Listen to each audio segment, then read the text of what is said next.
Pure, we can just start at 5 minutes past. We'll just let people start coming in shortly.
Ms. Pure, I think we can start now. And then when people start coming in, they'll just catch on to the conversation.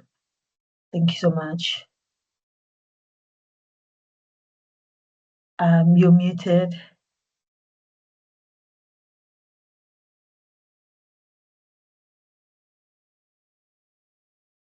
All right, can we get started? Yes, absolutely. You can go ahead. All right.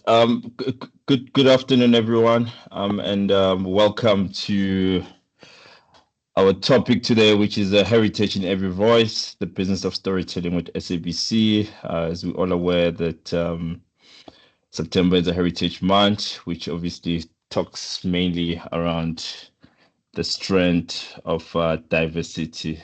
We talk about the fact that there's about 11 languages, we've got countless cultures, and we've got millions of unique stories that we're able to tell. As we're all aware that SABC is the custodian of these stories, reaching over 39 million TV viewers. We've got over 29 million radio listeners. And now to date, we have over 37 million digital touch points that we have on a daily basis. Some exciting stats for us is also the fact that more than 70% of South Africans, they rate news, SABC News and SABC Sport content as being excellent, proving that we've built a trust as far as audiences are concerned. And it's not just TV and radio, but also digital is thriving. To date, SABC Sport has over 1.2 million TikTok followers, which also speaks about the fact that SABC is growing as far as young audiences are concerned, as well as we've also had Ukhozi FM hitting over 1 million TikTok followers. SABC One is also growing with over 500,000 as far as TikTok is concerned.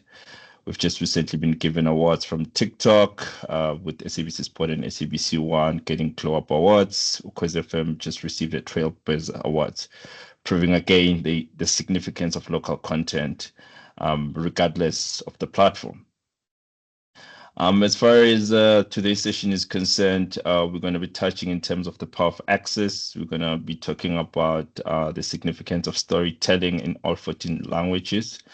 And then my colleagues are going to be taking you guys through some real case studies of brand impact and the significance of diversity, as well as SABC being a hub when it comes to knowledge and insights. And then I'm going to hand over to my colleague Ashla, who's going to get into the power of access. Thank you. Good afternoon, everybody, and thank you for joining us on this special webinar. As we wrap up Heritage Month, I mean, we saw it fitting as SABC just to remind, our partners of the role that we play, in terms of social cohesion, right? Yes, we provide entertainment, we educate, as well as inform South Africans. And I think that, we forget to remind, the industry, and I'm speaking mostly from a commercial element, that SABC's role is largely mandate-based, right? And Spiwa did speak to, us being, playing a critical role in the South African media space. But at the core of it is about inclusivity. He spoke about the languages that we are mandated to broadcast in. And we are actually mandated to deliver in 12 different languages, which we do through our 19 radio stations. People always laugh when we say 12 different languages, but they forget that we've got the San community that are still part of the South African, landscape that we need to cater to. And we have a dedicated radio station for that particular community that is broadcast in Ku and Kwe. And obviously it caters to the Northern Cape. But I think for me, that's a perfect case study that shows that, we are really a voice of the marginalized, making sure that every community is covered in South Africa. From radio plays a critical role for us because it gives us access to your big metros, to the smallest communities. And as you can imagine, the smaller the community, language is critical because we know that when you speak to people in their own language, the message is not just about landing, but it's about connection. It's about believability, which is critical for brands because brands are not just investing money in just delivering on reach, but we want to make sure that the audience that they target engages with the message, but believes and trusts in what is being said. And language is the perfect channel for that. In terms of ensuring that we deliver, from an access perspective, if you look at our television stations, I'm going to jump onto TV. We've got SABC 1 as the channel, which delivers about 20.1 million viewers on a monthly basis when we look at patronage. And SABC 2 gives, sorry, I wrote some notes so that I don't quote the incorrect numbers. SABC 2, look, you deliver about 16.5 million. And then S3, believe it or not, from a patronage perspective, we managed to gain around 13.8 million viewers on an average month. What is critical for us is that as part of our ICASA license, we are monitored in terms of our language delivery. And if you look at our language hours that we manage to deliver our content in, we are sitting at about 55 hours a week. That's quite substantial, if you ask me, because if you think of content, top performing content like Skim Sam, Generations, or Amalanga, we are in a community where English has also become part of the tapestry, but what is still principal is the mother tongue. So Generations will have quite a bit of English to it, but there's still the native languages that need to be adhered to, and we record those hours and ensure that we are in line with our ICASA mandate. So we're looking at about 55 hours a week that is delivered, mostly on obviously SABC 1 and SABC 2.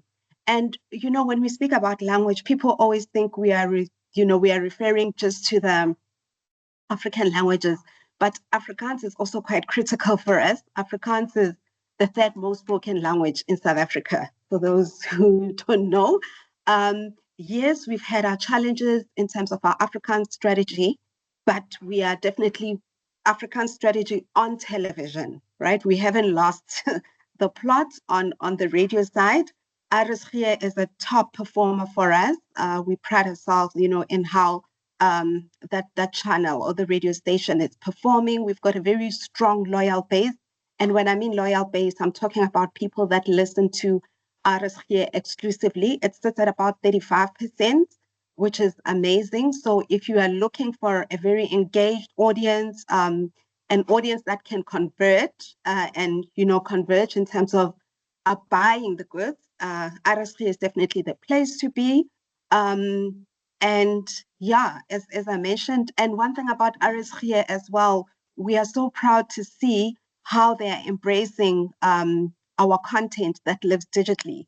So what we find on SABC Plus, that the most downloaded content is actually the Afrikaans content.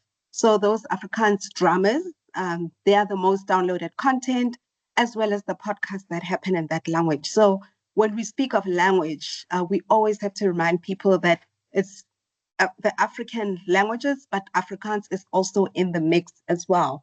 And of course, I can't say enough about the power of African languages, where RSG is also included. If you look at the top 15 listened to stations in South Africa from a radio perspective, 10 of them are non-English. And of course, 10 of them belong to SABC from a non-English perspective. What is it? It's about the connection, making sure that people are not excluded in messaging, in information, in entertainment, but also for brands. We want to make sure that brands speak to our listeners and to our viewers in a message that they can be able to embrace and believe in. Building, brand trust is critical for us in partnering with our partners. Thank you very much, Spiwe. Thanks for that, Ashla. Quite clearly the importance of access, getting that reach, as well as looking in terms of how do we use language to build that connection, as well as the significance of the authenticity that comes from people hearing themselves in the content that they consume. Just one question on that, Ashla. If I'm a brand, I'm trying to move products, why should I care about diversity? If you're a brand and you're trying to move products, you need to go and do a bit of research, because when you look at the population of South Africa and when we look at the working population of South Africa, whether it's formal work or informal work, people that are active in the economy, you will see that most of them don't speak English as their base language. So if you are just going to go and choose to Englishify all your messages, you are definitely going to risk your brand being embraced and your messaging being believed by a core audience, right? As brands, we are chasing affluent markets. We are looking for the people that we believe have money and can afford our product. Let's not forget what lies at the core of the consumer segment. A lot of it, our economy is literally run by your mass and your middle market. That's it, right? I mean, success stories such as ShopRite, Capitec, Boxer, those guys are literally thriving, not because they said we want the upper echelon, but they realize, where the numbers are in terms of your financial sustainability. And as I mentioned earlier, those people's native language is not English, right? It's very diverse. And we just need to make sure that brands speak to the right people in the right languages. Thank you. 100%. So you cannot be chasing few at the expense of the majority, because you're going to be reaching the ceiling quite soon. And then just moving on to Mohau. Mohau, I mean, from a creative perspective, When I was working for some small app called TikTok at some point in my life, they used to talk about how brand ads on that particular platform, they don't drive performance, right? If you just take a TV ad and you put it into that platform, we can see the numbers that companies were not necessarily performing. One thing they always spoke about is the authenticity of the message, that you just need to make sure that the message is authentic for that particular audience. So just coming into the relevance of making content in language and in culture that people understand. Why is it important for brands not to just take an English ad and just put it into an SABC ecosystem? Why is it very important for them to make a message that can resonate with people culturally? Okay. Thanks, Piwe. From what Eshla just mentioned about our demographic fragmentation in South Africa, because that's a nightmare for many brands, people tend to just want to standardize and go just English. So I'll give you an example of a brand like Telkom, who we helped about 2 years ago. They wanted to do a brand manifesto, which they then thought they should do in a couple of languages. And I think they had 3 languages in the script. But what people tend to do is to make things youthful. But that ad didn't resonate with everybody, because then you have to translate it and put it into all these 11 official languages, because they want to reach everybody. So we helped them when they came to us to interpret that ad in a way that can be easily translatable for all the 11 languages. And that was just a radio ad. But to make this a bit more vivid, let me give an example that is probably familiar to everybody. If you think of Absa now, who have a brand tagline, Your Story Matters, and you think of its genesis, they began as Barclays Africa. And it was because the main agency or the main brand in England wanted to keep Barclays as the trading name, but they are the Absa Group. And the Absa Group extends across all of the continent, and they were having a brand challenge because their tagline was Prosper, and that was a brand tagline from London, which the word prosper is easy for everybody in England because they are English. They easily understand what prosper means in terms of its nuances. It's not just about success. But then coming into these different African markets, they found a challenge because people couldn't resonate with prosper. It could be a noun, it could be a verb. It just wasn't translating, and they had to change. And still, being Barclays Africa, they wanted to keep the fact that they are differentiated being in Africa by going with Africanacity. When they did the very first Absa launch, if you remember, that tagline was Africanacity. They tried it for quite a while to enforce it, but still it did not resonate. And they had to sit with a bigger group of people who were advising them that you have to do something unique that speaks to the people that you speak to, and people care about themselves, what you can do for me. And that's why they had to personalize it into Your Story Matters, and that can easily be translatable for everybody in every culture, in every ethnic group. So that is the importance of making sure that an advertising message is not just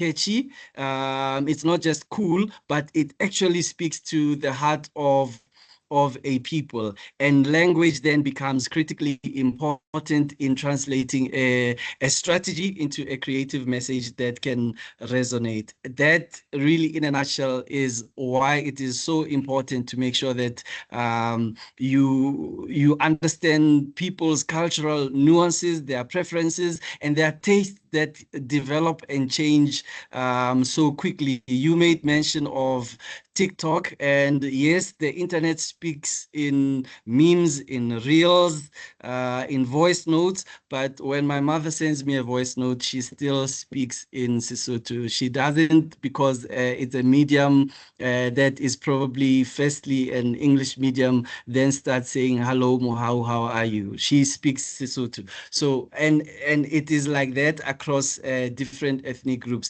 People lean into what they know, even though they use these advanced digital technologies. So you have to make sure that you understand those cultural nuances. Thanks. Very important. Thanks for that, Mohau. Moving on to Mr. Matikana. From a programming perspective, I mean, any examples that, just to, just to emphasize the point that Mohau just took us through from a programming perspective, and examples of the significance of the local language storytelling, and how brands can basically tap into that. No, thanks, Piwa. And I think I'm very happy, excited that actually when she started picking up on the numbers, because if you can look where the numbers are, you really see that there's a great love and appreciation for language, culture, cultural heritage. And it's one of the things that we take very big pride in as the SABC African language station. So we are responsible for Tobela FM, Mungana Lonene FM, and Palapala FM. And what we've seen over the years is that there has been really a very big consumption of our drama department, and in terms of storytelling, and I mean a lot of it, it's attestable to the number of placements in terms of ads that you find in the dramas. I'll just give an example on a production called Mina Imina on Palapala, on Mungana Lonene FM. We've seen that you get an integration from a company as big as Spar, and Spar wants that messaging to cut across in the drama. So you're not changing the script in terms of what the drama is giving to you. What you basically get is the product that has been integrated in the same storyline that you have in the drama. And we've seen the impact of that, with different clients coming together. We've had the same with, Standard Bank. We've had the same also with ShopRite, bringing into those community network communication into that structure. So a lot of the clients now are saying that if you communicate in the language that people really, really understand and actually express, you get more impact in terms of your product. Either you want to sell or whether you want to create a messaging of awareness in terms of your product. If you start with people understanding your brand, it makes the work a whole lot easier, because there's that resonance, as Mohau is saying, that speaks to the brand. But also something else that is quite key, I think for us is two things. I think the first one is your brand loyalty, in terms of what the numbers are saying. And you find that in the South African radio listening context, the big station that really takes up the lead when it comes to brand loyalty is RSG, RSG in terms of the Afrikaans market, followed by Mungana Lonene FM, and by no surprise, Palapala FM. These stations are sitting with over 40% of brand loyalty. What does that tell you? It tells you that a lot of the listeners that sit with this brand really love and appreciate being there. They're not hoping for content as you see now with a contemporary listener. But why? Why is it that? Why is that the case? And this is what brings in the second point, which speaks now to your time spent listening for radio. Within over 3 hours and 5 minutes. Actually, I think you'll pick on that number. You'll assist me if I'm quoting a wrong one. That's what you get, particularly with Palapala FM. So 3 hours, 5 minutes of time spent listening on one radio station with a brand loyalty of over 40%. That gives you a client or a listener who is quite entrenched in the language and the culture, but also in terms of the kind of content that we put together as radio stations. Because remember, when we start our campaigns, we don't start with the brand. We start first with the language and the culture, and then we translate that into the brand that any client is trying to sell. So that we find has helped us quite a lot to reach and tap into our core market, but also assist brands to grow. Thank you, sir. Thank you, sir. Just on that note, Kosnat, from your experience, which audiences would you say they are underrepresented, and as a result, brands are missing in terms of tapping into those audiences? Thanks, Stuart. I think from a numbers perspective, I think Ashla, together with the MTK and Mohau, and you also touched on that. I think you guys have done a good job by providing numbers in as far as the magnitude of the platforms that we have from a numbers perspective within the SABC. However, I think it needs to start with the understanding of the heterogeneity of the market, the South African consumer landscape, because there tends to be, I think, a misunderstanding and a misperception that as soon as you speak in one language, you've essentially spoken to the entirety of the consumer market. And there are too many nuances that need to be understood from a marketing perspective in order to start resonating better with consumers. And by that, I mean, it's something, and it actually goes even beyond just language itself. All those elements that make up a language and all those elements that are part of what communication is amongst the people. And I normally use a typical example in that when you enter a traditional African homestead, the first thing that you do, you take off your hat. And then that is not something that you are told. That is part of your way of communicating.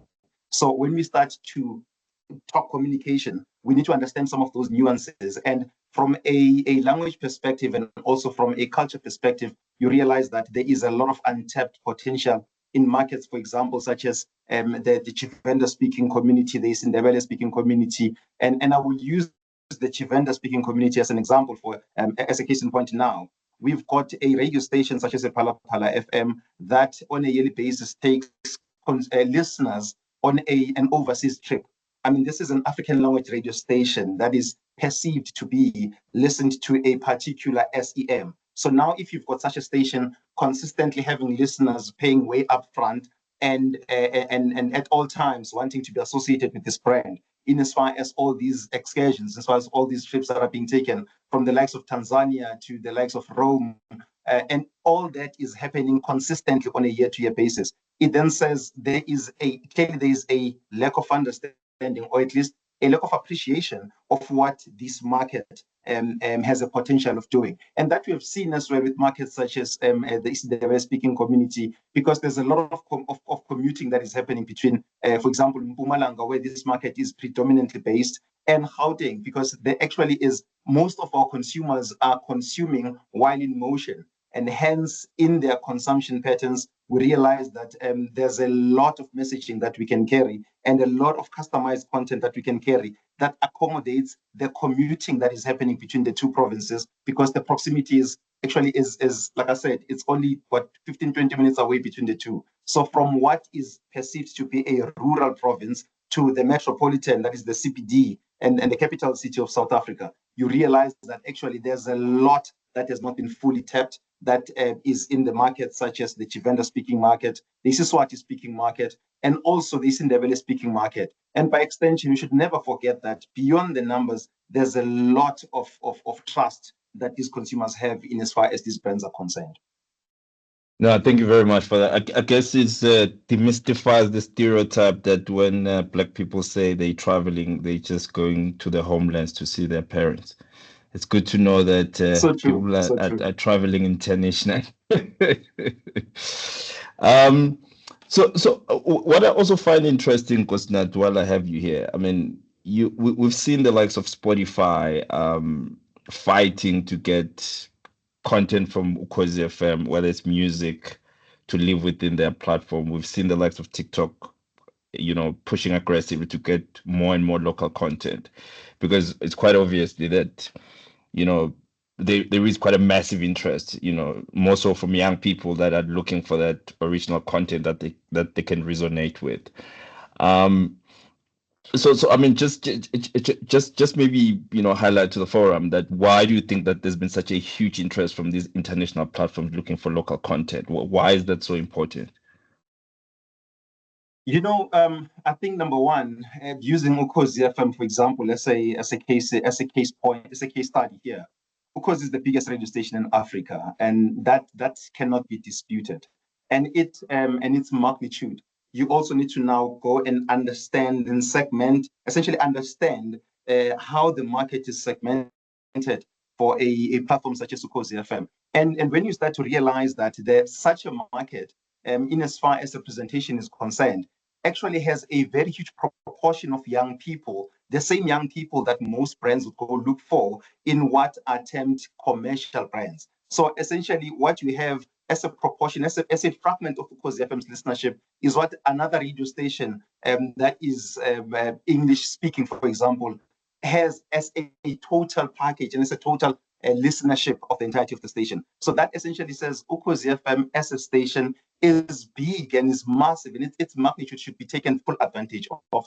And most of these brands now, we've seen it happen with a number of brands, and now we are using, for example, your Spotify, which are youngish brands that are looking at speaking to the younger consumer market. And with the SABC Plus, because FM now being available on SABC Plus, the reach of the station and its ability to communicate with younger consumers, its ability to engage better, because it's not just what we've realized, like MTK was saying, it's not just about consumption and engagement, but it's what we ultimately convert that to become loyalty, brand loyalty. So through an app such as SABC Plus, we've seen that market now being more prominent, that market being much more active. And that is why you see now Ukhozi FM as well, gaining such a huge traction with younger consumers, and also gaining such and making such huge inroads in as far as younger demographics and the consumption patterns of younger people are concerned. So these stories essentially and these case studies demonstrate that there is a lot that we still need to unpack, and that is why we have seminars such as these at the SABC to start telling the story differently, and also make the entirety of the industry understand that beyond the numbers, there is a lot that still needs to be unearthed in as far as the African language market is concerned. No, thank you very much for that. Sorry, Yeah, Stuart, just moving in. Oh, sure. Can I just add, sorry to jump in, just to support, what Nkosinathi was talking about. I think for me, in terms of, what's happening digitally and looking at our brands, what has been quite impressive is the growth that we are seeing on our radio stations on SABC Plus. So when we look at the number of audiences that are tuning in to listen to the radio on SABC Plus or engage with radio content, there has been phenomenal growth in our African language stations. I mean, I've already given the stats when it comes to RS here, but we've got about 4% of total listenership, in terms of, 4% of the audience being Ukhozi listeners, and we've got about 3% for Lesedi, and the other one was Umhlobo. And those numbers are growing by the month. And, SABC Plus being more of a mobilely consumed platform, it really tells us that people are making choices to ensure that they engage in content in their mother tongue, irrespective of where they are. And it challenges us in terms of, do we really need to be giving Spotify and all those guys our content when our audiences know where to find us? You know what I mean? And of course, brands can come and engage with those audiences on our platform. Thanks. No, 100%. And I think it also speaks to the relevance of SABC as an ecosystem. The fact that one of the fastest growing platform we have is SABC Plus, right? With over 1.5 million registered users. And we can see even from a demographic perspective that a lot of the audiences that sits on an OTT platform like SABC Plus versus Lina, they tend to be a lot younger. So which means that as an ecosystem, we've got a great future because we sort of like bringing a lot of young people into our ecosystem, right? No, thanks for that, Eshla. Just looking in terms of the future outlook. So I'm just going to hand over to Nkosinathi and Matikane just to pretty much give us a look ahead. What does this look like? How does SABC evolve from just being a broadcaster to become a knowledge hub? In terms of us helping brands when it comes to relevance, when it comes to innovation. I'll just hand over to you two gentlemen.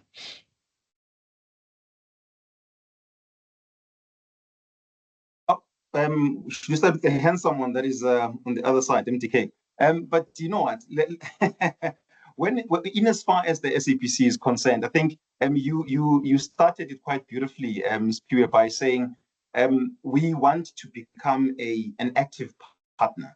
For too long, and obviously we are a broadcaster, but from a positioning perspective, to us, it's about coming together and finding mutually beneficial solutions for our clients, and obviously ensure that our clients through us are able to realize maximum ROI. So we want to be exactly that, wherein we are able to become a heritage and culture hub, if you will. And that is why we've got the likes of Rep Studios and Mohau will also attest to that, where we are able to provide solutions, where we are able to give an omni-channel perspective to solving problems. So it's not just about us providing just one solution or an alternative, but it's about us saying, what do you want to achieve? And this is how the SABC is able to come through in essentially becoming an agent in providing solutions to what you would like to achieve.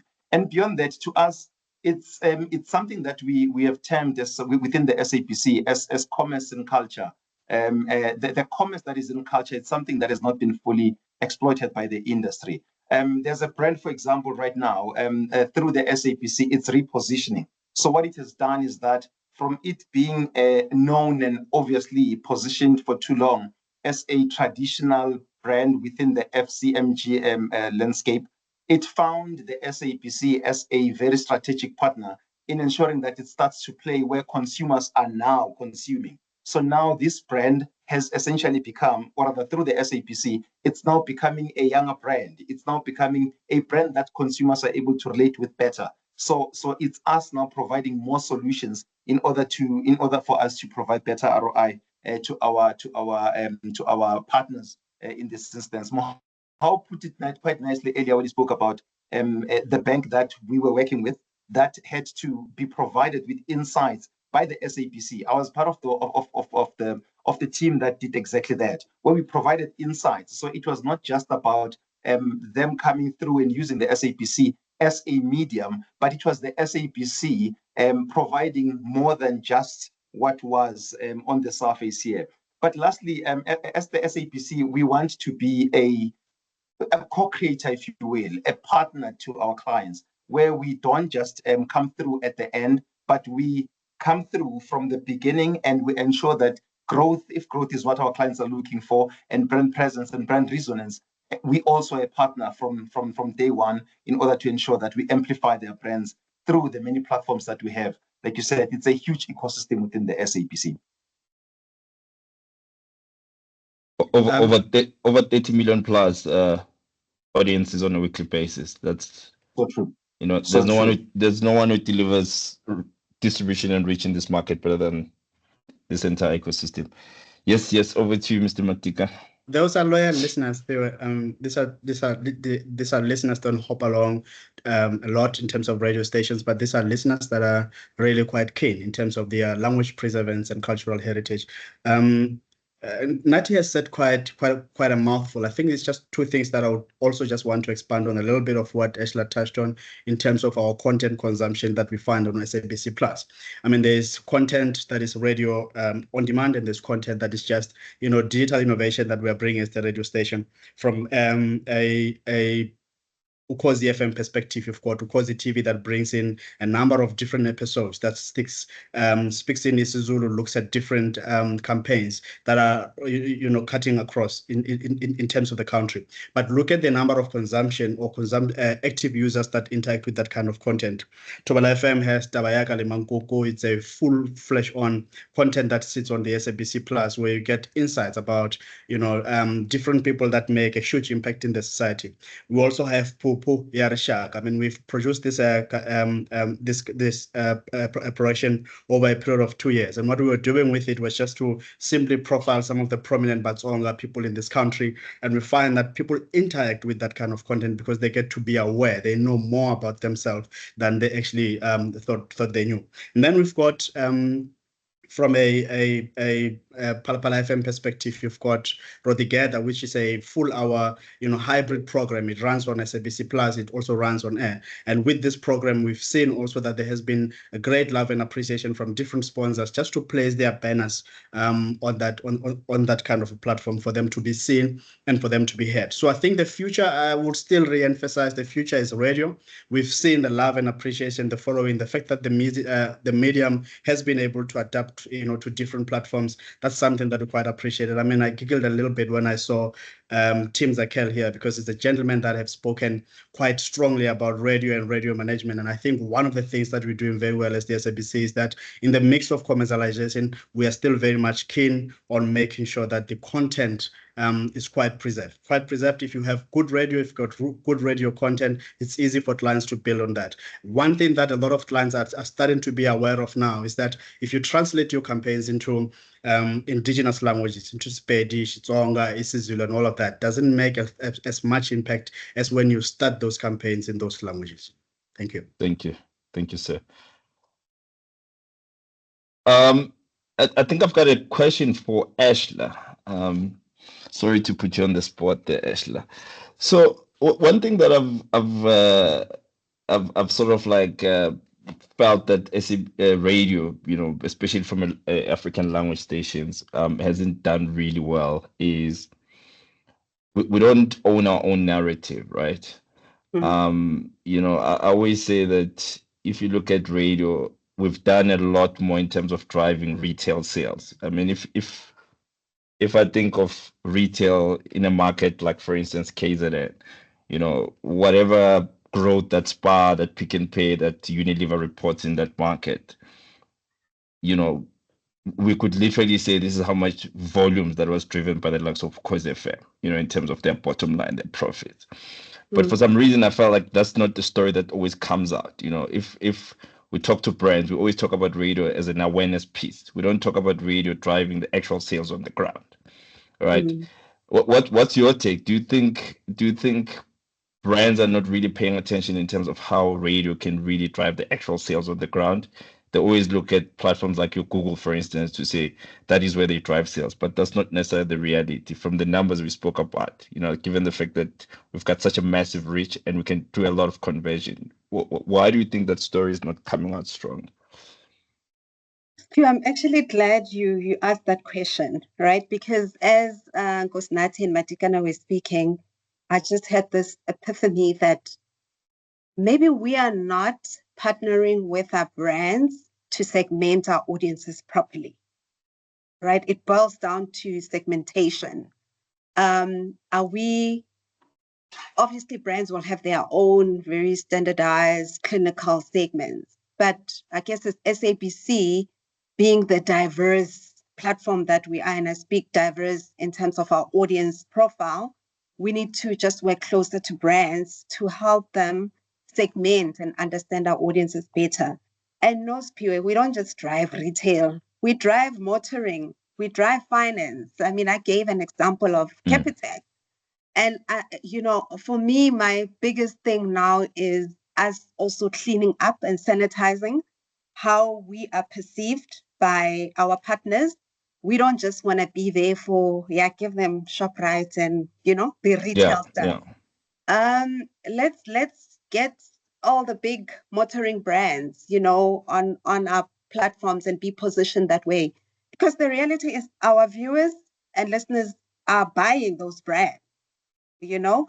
So to answer your question in short, it's an issue with the brands, but we also need to partner more strategically with our partners just to help them understand our audiences better. It's about segmenting, you know, correctly, moving beyond just the clinical demographics, but there's a lot of psychographic elements that we should be adding in making people understand who our audiences are, not educating them or not telling them, because those audiences are the way that they are. I think our role, having this, I mean, when you hear Nkosinathi and Madikana speak of their platforms, there's such a strong, powerful, you know, library of insights in understanding those, those audiences. So as SABC, we need to do a bigger role of really understanding, of helping our brands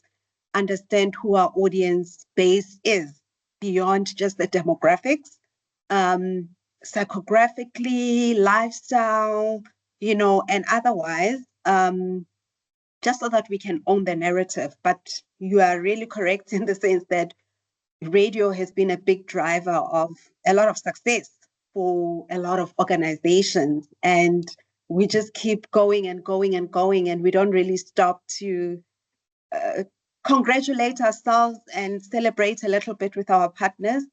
I mean, imagine campaigns in KZN without an Ukhozi. How many people are going to be left out, you know, of that message?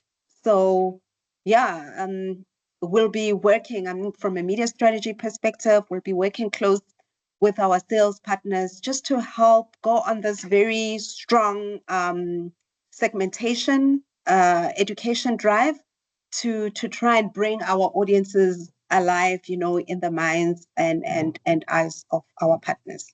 Thank you. 100%, 100%.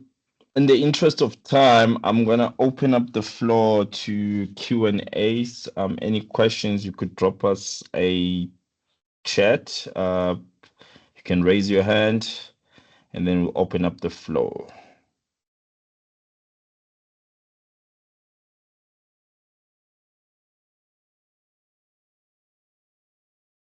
Any questions? Okay, I see there's one that just came up now. The question is, with the SABC and SABC Plus reaching millions daily across TV, radio, and digital, how can advertisers maximize this national footprint while still speaking to local community level audiences? Oh, that's a good question. Did you guys get that one, or should I repeat?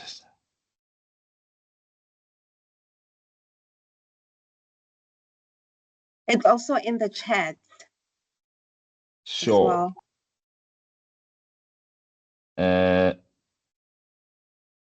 Yeah, Moha, we can come through.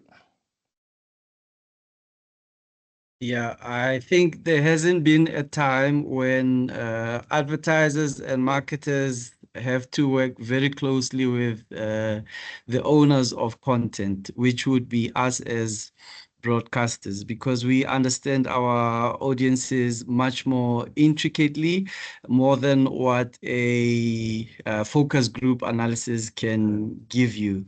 And given that we exist in this constant state of flux, things are changing so much, we all have to learn these new digital media technologies, even though we use them ourselves. I find myself on Instagram having to go onto the top right screen, those 3 buttons, and click I don't like this, I don't like this, because they are feeding me everything that I did not subscribe into.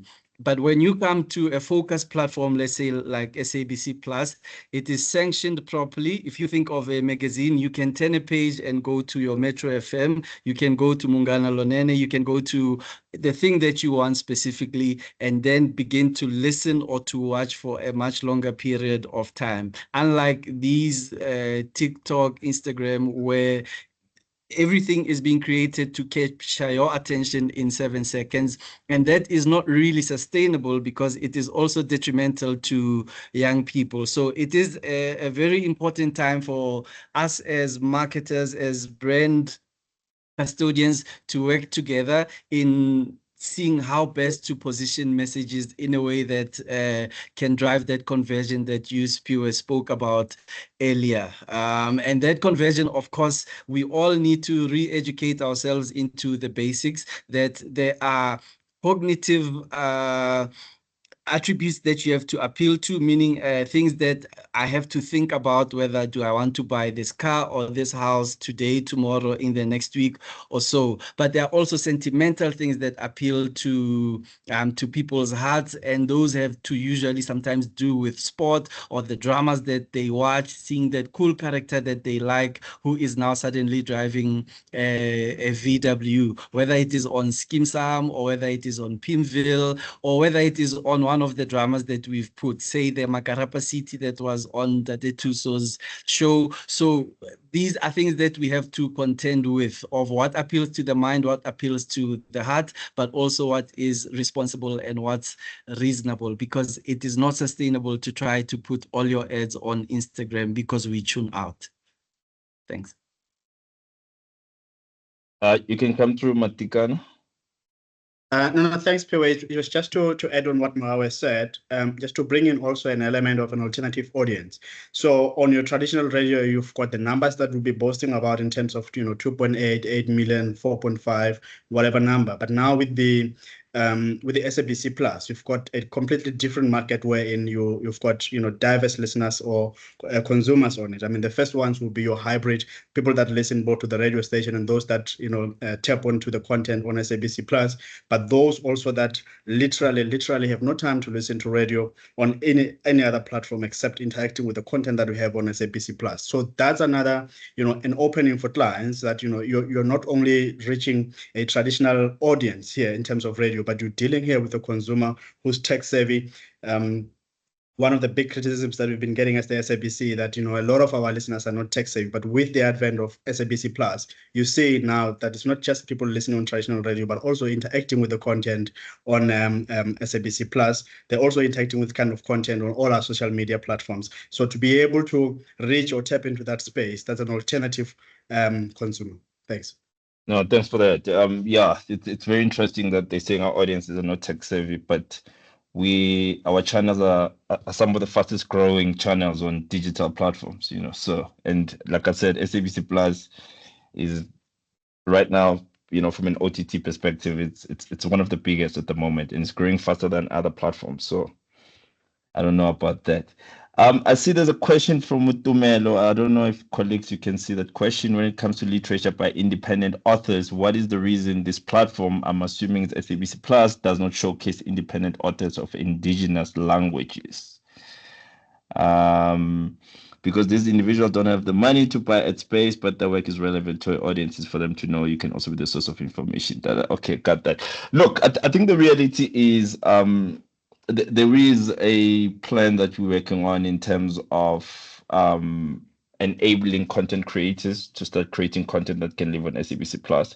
So there's quite a few content creators that we've identified that we're working with. So, similar to some of the other platforms which are driven mainly by user-generated content. So there is a big focus as far as that is concerned.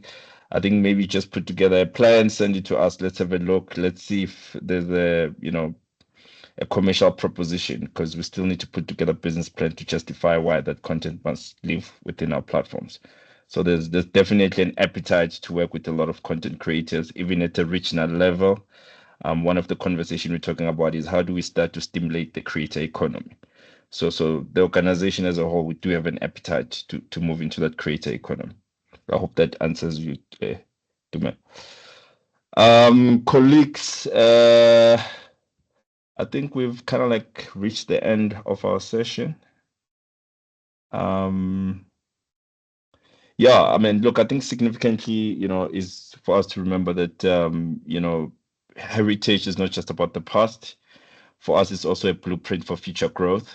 And as we've spoken at length in terms of SABC, does give you reach, gives you trust, but more importantly, it does give you that cultural connection, that we've seen that it does drive brand performance. When people can relate to your brand, people tend to really resonate with the brand. They're most likely to spend with that brand.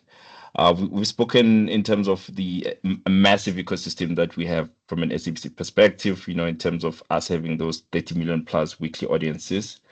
We talk about SABC TV having over 39 million viewers. Ashla touched on that. We spoke about radio having that 27 million listeners.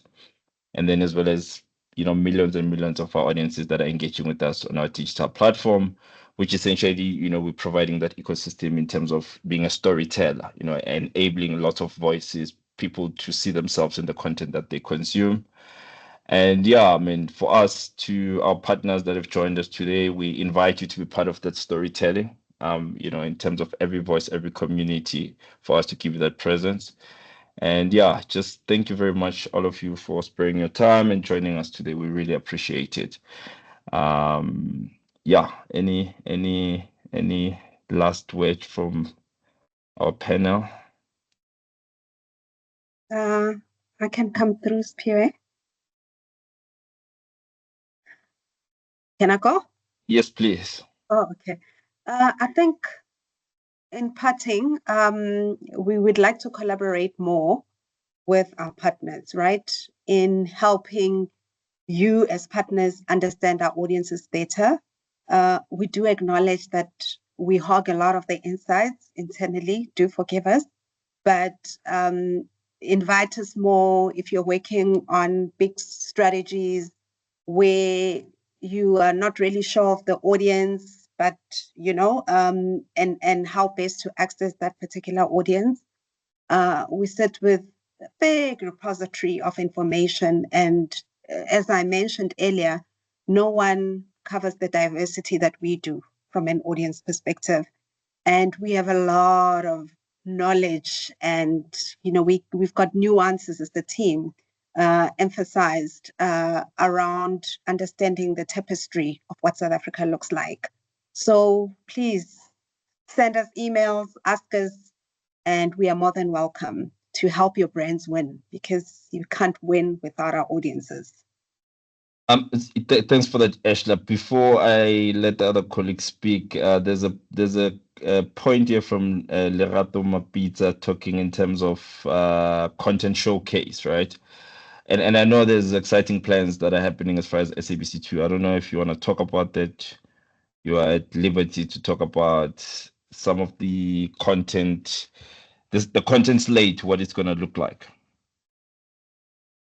I actually saw that message. So just to answer Lerato, and I believe with her when she says we are a giant but playing small, we've analyzed ourselves, Lerato, and we are coming out of that phase. But just to give you comfort, we are working on a very big primetime content slate strategy, rebranding SABC2. There's new content that's also lined up for S1. Once we've put all the plans in place and secured everything that needs to be secured from a scheduling perspective, we are going to go out big into the industry and announce that. But watch the space. We are definitely coming when it comes to TV. And as Piwe said, TV and radio for us is not just linear, but everything exists simultaneously in linear and non-linear space, because that's where our audiences are. Cool. All right. Any last comment from our panel? Okay, let me take this one. Okay, sure. Sorry, not to moment. Sorry. I think I'll close off with just a quick with a quick answer to Tumelo, expanding a little bit on what you've said. So there's a lot of content that we are putting together on radio in terms of book readings and book reviews. And I think over and above that, with SABC Plus now on board, we've been very open to ideas of user-generated content. So if you've got an idea, like as Piwe said, maybe do reach out. If it's a Tobela FM kind of if it's a book in Sepedi, do reach out to the Tobela FM guys. If it's in isiZulu, Ukozi guys, so that we can see how we can integrate that kind of content. Like we said, a lot of the content that we've put up also in SABC Plus from the African language stations, it's not just the show, it's not just catch up on what has been happening on radio, but it's also content that doesn't sit at all on those platforms that sit on SABC Plus. So if you've got like a great idea where we can put in, book reading in a nice way, that's something that we'll be quite open to do. But I know already with different radio stations, ours in particular, we are doing a bit of book reading and book reviews just to touch base with our culture and our language. So do reach out to Melo so we can see how we can take that one forward. Thank you.